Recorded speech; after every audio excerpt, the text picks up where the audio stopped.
I believe our government right now is, in my opinion, it is 4 to 5 times as big as it should be to get the job done.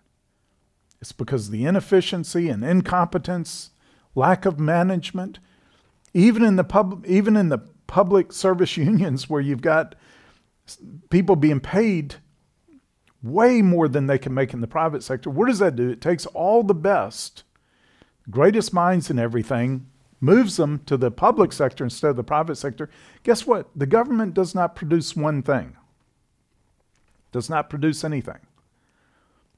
So anyone who produces something marketable in the private sector is now, because we're approaching 50% of all Americans are either paid or receiving their Social Security checks or their income from the government now. Nearly 50%. Government workers do not produce one thing.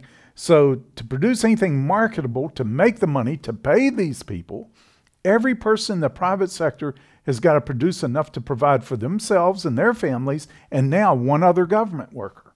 And we're taking the best minds and best are now working for government because that's where they can make so much more. They have so much more security and unbelievable benefits. And then in the government, it is so incompetently managed. You'll have 2 to 4, and in some cases, I believe 10 people working on a project that in the private sector, 1 person would be doing.